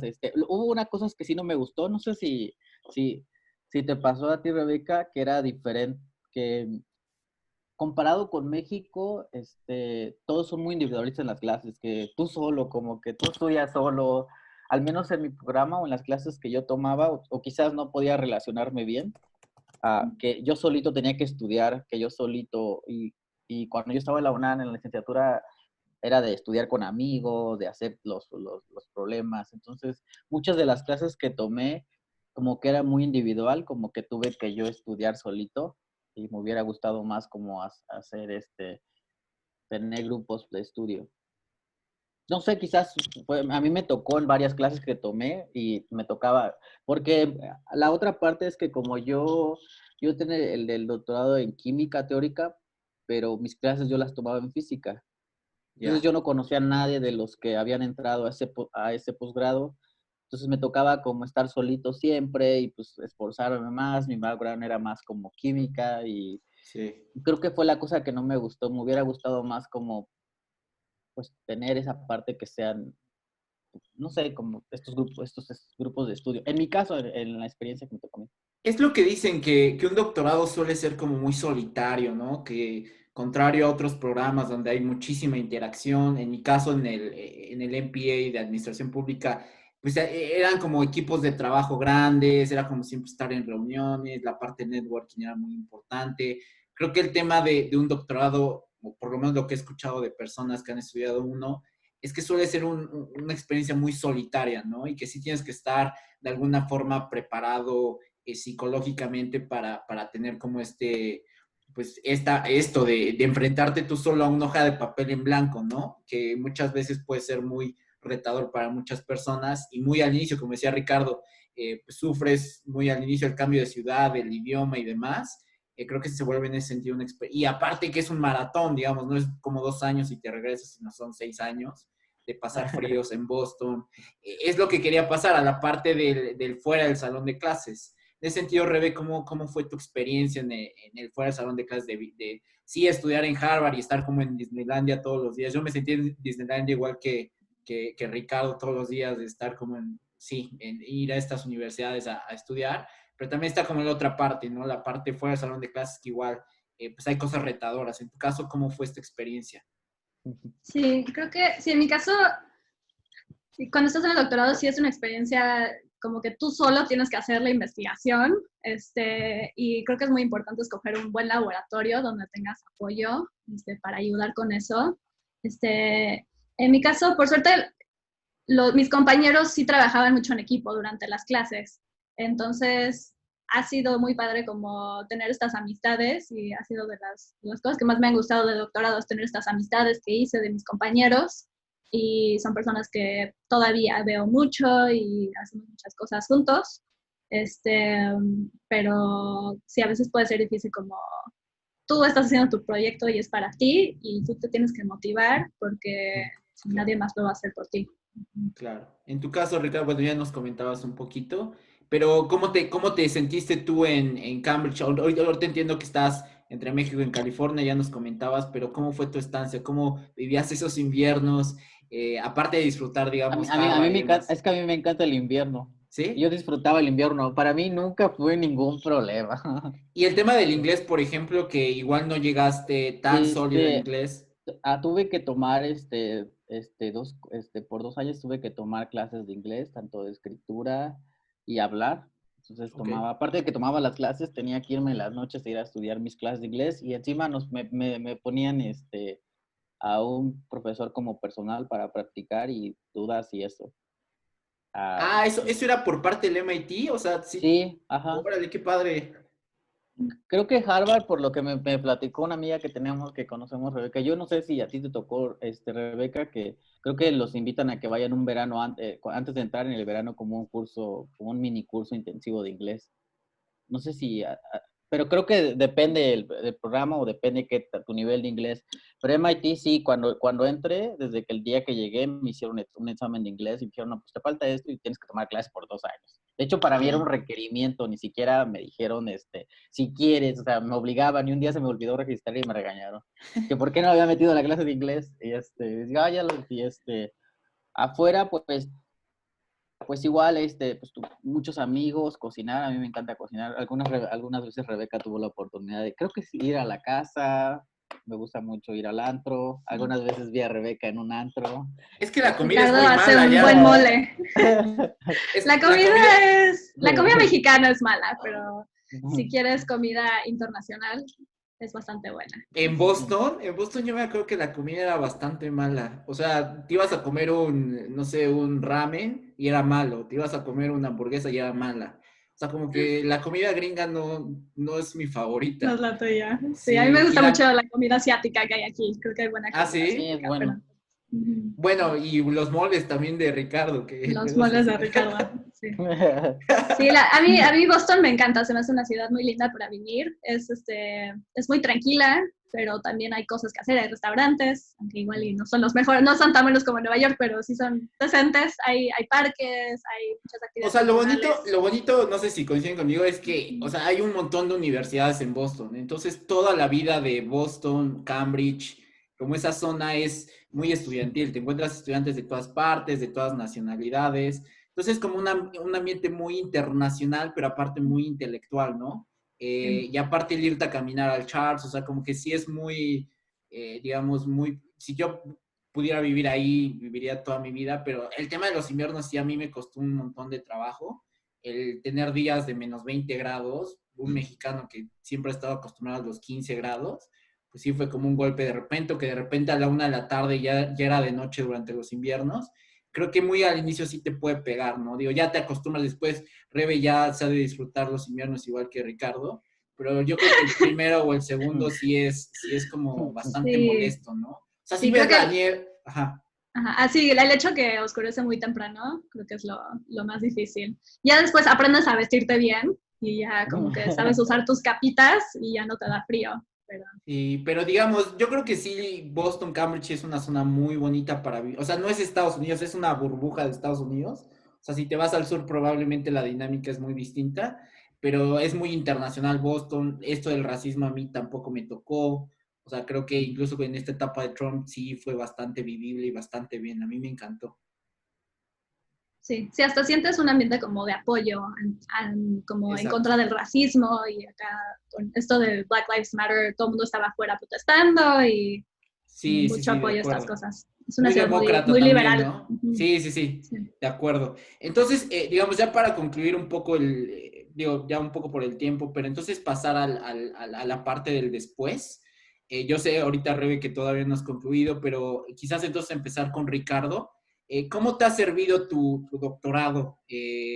Después del doctorado, ¿qué hiciste y de qué forma el haber estudiado un doctorado en MIT te ha ayudado en tus proyectos personales y profesionales, Ricardo? Ah, pues terminé el doctorado en el 2018, en mayo del 2018, y de ahí hice el postdoctorado en ciencias nucleares. Ah, Normalmente en el doctorado solo me dediqué a hacer teoría y parte de simulaciones, y en el postdoctorado, además de seguir haciendo teoría y simulaciones, agregué la parte de hacer experimentos y de estar viajando a diferentes laboratorios nacionales en Estados Unidos y básicamente aplicar la teoría y ver el experimento, entender, eh, sentir lo que los experimentales que están ahí todo el tiempo, porque yo luego puedo estar en otra parte del mundo y puedo estar haciendo mi trabajo sin necesidad que estar, como dicen mis amigos, los experimentales, tener que estar ahí físicamente porque pues está el laboratorio, ¿no? Y no te puedes llevar el laboratorio de otra parte del mundo. Ah, Creo que esa fue la parte del postdoc, que todo lo que aprendí en el doctorado, aplicarlo, pero también diseñar un experimento Ok. y ir a hacer el experimento y medir, y si te sale la teoría o no, como tener toda esa parte. De eso era lo que yo quería hacer en el postdoctorado, tener ese balance, tanto como el experimento real, más allá de, porque en teoría yo veo que todo es ideal. Yo digo cómo debe de pasar el experimento, pero ya cuando vas a hacer el experimento, pues miles de cosas pasan, el equipo no funciona, Claro. y eso fue lo que más, para lo que me sirvió el doctorado. Y también para desarrollar proyectos propios. Ahora, bueno, muchos no lo saben, de hecho casi nadie sabía, creo que ni Rebeca, igual el tomó hasta por sorpresa. Pues ahora decidí que quiero dedicarme a la industria. Me tomó bastante tiempo decidir si me iba a la academia o o a la industria, y llegué a la conclusión de irme a la industria. En primera, porque si me estreso, luego me siento mal, tengo problemas de migraña, entonces no me puedo estresar tanto porque entonces me duele mucho la cabeza. ¿Y la Y academia es estresante? sí, Sí. Digo, no yo que quiero, no soy académico no sí, lo tengo muy sí, presente. sí, de hecho, por ejemplo, el año pasado, todo diciembre, me tocó ir a hacer un experimento en el 24. O sea, yo estaba en el 24 en un laboratorio que estaba todo solo en el norte en North Carolina, Entiendo. y todo el mundo estaba celebrando y yo estaba en un laboratorio viendo que el experimento no me salía. O sea, no hay fechas, realmente es si te toca en Año Nuevo, tú tienes que ir a hacer el experimento en Año Nuevo, no se respeta a veces tu vida personal, ni las fechas. O sea, y quiero ahora, como la razón también por la que decidí como irme a la industria, perdón, es tener un poco más tiempo para mí, conocerme. La vida se vive una sola vez, y llegué a la conclusión que pues sí, me gusta hacer ciencia y todo, pero pues quiero explorar otras cosas. Toda mi vida he estado en la escuela. Quiero saber qué se siente explorar, estar en la industria. Es Sí. algo que me emociona. Y aparte das conferencias, ¿no, Ricardo? ¿O has Ah, dado sí, bastantes sí, conferencias? sí, sí, doy conferencias. Ricardo es un rockstar, la verdad. Ustedes si ponen en Google ahorita su nombre, les va a salir así un montón de resultados en Google porque Ricardo es un crack y ha hecho un montón de cosas en México y motiva además a chavos con su historia. La verdad es muy sorprendente. Ahí les dejo mi página. En mi página, pueden encontrar la descripción tanto de la parte de investigación que hago como la parte social. Sí, También ahí hay unos links en donde pueden bajar PDFs sobre el GRE, el examen de inglés, que les puede buenísimo. igual y funcionar. También ahí me pueden escribir y yo con mucho gusto les puedo contestar. Ah, ¿Y qué más? Pero sí has hecho eso, ¿no? Sí te has metido, sí has dado conferencias, has Sí, sí, estado. sí, sí, la última que iba a dar, me invitó un amigo que se llama César, que él vive en Mérida y tiene una organización en Chiapas y motivar a jóvenes. Algo que he aprendido durante todas estas pláticas es que los chicos, los estudiantes no pueden aspirar a algo que no conocen. Claro, Ah, Me gusta ir porque como yo sé que yo vengo de cierta región en donde no hay internet, mi idea es acercarme hacia ellos, llegar a ellos, y darles pláticas, decirles pues cómo la ciencia ha cambiado mi vida. Como les digo, bueno, cuando me invitaron ustedes a dar la plática, ya ves cómo nombré la plática, es como la ciencia ha cambiado mi vida porque realmente me ha permitido conocer el mundo, viajar, sí. tener una mejor vida, y pues motivar a los chavos. Y la última vez creo que, estuve a finales de febrero, estuve en Sinaloa, en Mazatlán, Sinaloa, con chavos que hay en la región. Normalmente ya ves que están las empacadoras de chile, pepino, Sí, jitomate. sí, sí. Y estuvimos 2 días con una amiga que conocí justamente en la conferencia cuando di la plática, hace en el 2018, y me invitó a estos chavos que ahí en las empacadoras la mayoría son gente migrante que viene de Veracruz, Chiapas, Oaxaca y Guerrero y se van con sus familias durante todo un año. Creo que se van desde, no me acuerdo bien, de octubre a mayo, y ahí están ahí empacando y todo.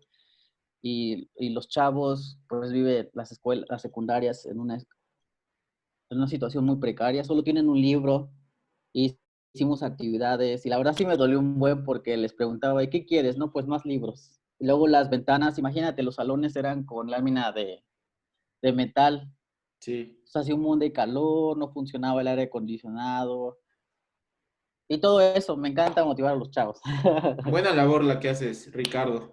Rebe, en tu caso, ¿cuál es? Digamos, todavía no concluyes el doctorado, esperemos de verdad que este ya sea el año, pero me gustaría saber cuáles son tus expectativas. Ya nos platicaba Ricardo que él, digamos, entre esta disyuntiva entre academia e industria, recientemente ha decidido dedicarse más al tema de la industria. En tu caso, ¿cuáles son estas perspectivas? Y también contestando una pregunta del chat de si hay la posibilidad de quedarte en Estados Unidos una vez que concluyes el doctorado. Creo que sí, por tema de visa puedes quedarte un ratito más.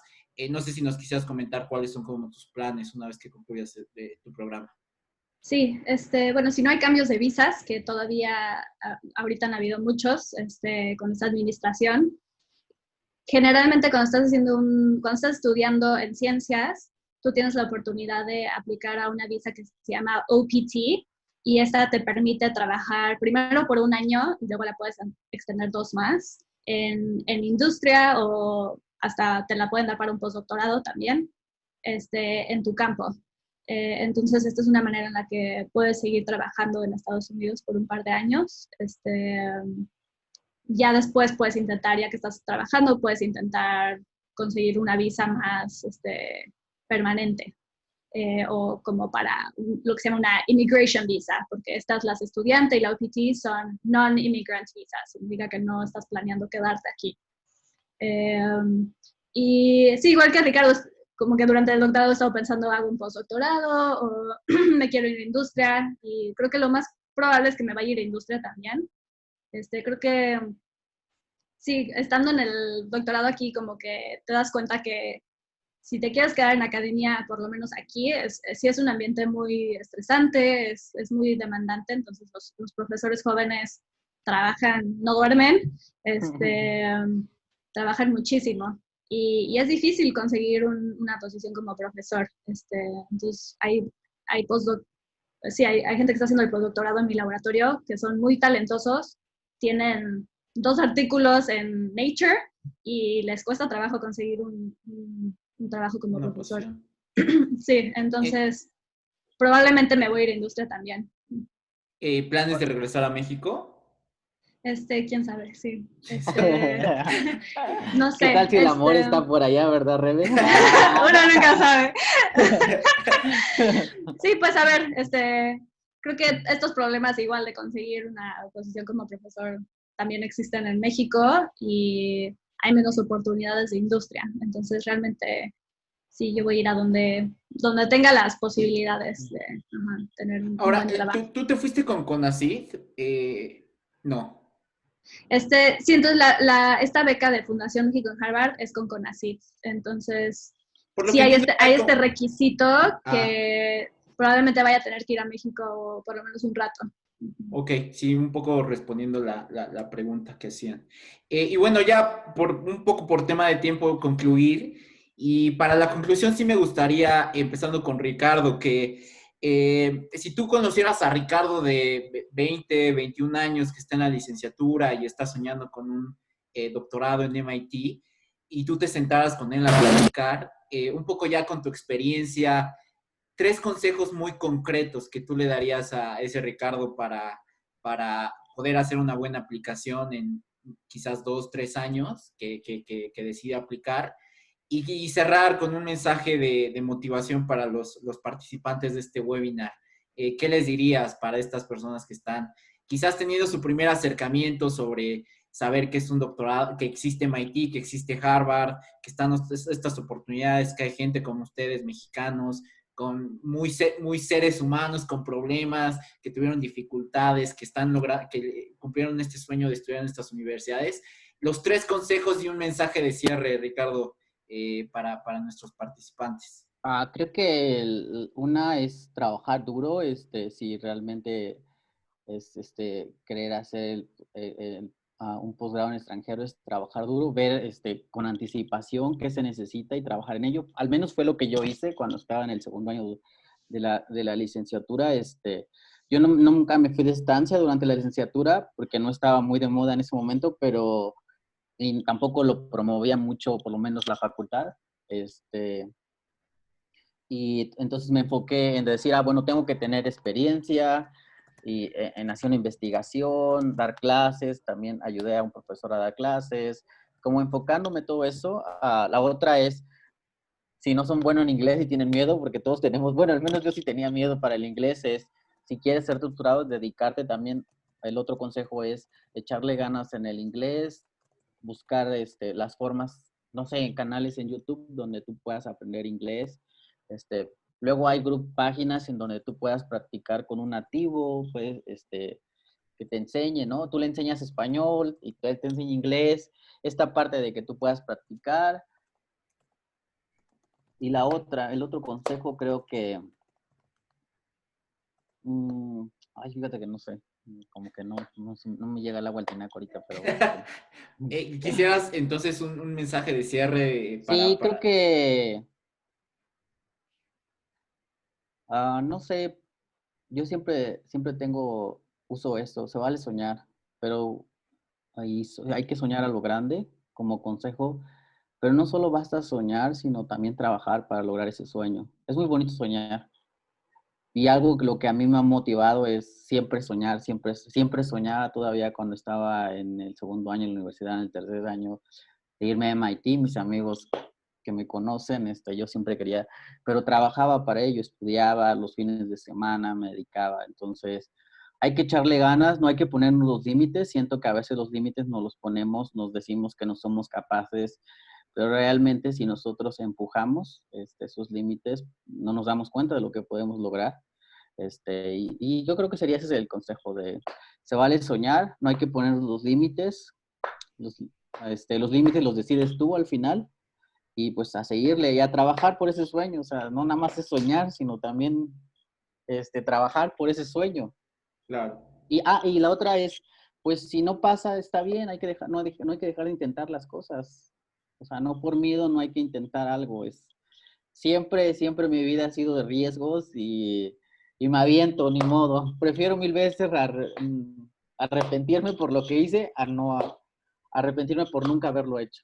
Sí, siento mucho mejor, yo. Yo creo que con eso terminaría. Sí, yo coincido con Ricardo en el punto de que, bueno, coinciden todos, pero importante eso de hacerlo, ¿no? O sea, creo que nadie, como lo comentaba, nadie aplica a estas universidades estando 100% seguro que lo aceptan, pero igual y por eso tú eres el único que aplica, igual y eres el único que entra, ¿no? Entonces, aprovechar estas oportunidades y sí, con trabajo, lo que comentaba Ricardo es muy, muy importante. Lo que he Justo. visto es que de estos webinars es que las personas que logran este sueño son personas que trabajaron durante varios años y que ya una vez que se sentaron ya tenían una historia que contar, un perfil bastante sólido, de muchísimo trabajo, pero sí, sí tener un plan completo. ¿Querías decir algo, Ricardo? Pues algo que aprendí de un amigo que dice, busca el sí, el no ya lo tienes. Exactamente. Rebe, ¿quieres concluir? Sí, exacto. Creo que mis consejos son muy similares. En cuanto a consejos prácticos, diría, aplica a varias universidades de diferentes niveles. Creo que aquí mucha gente de mi carrera aplicó a 20 universidades, pero yo no tenía tiempo para eso ni los recursos, es mucho dinero, ¿no?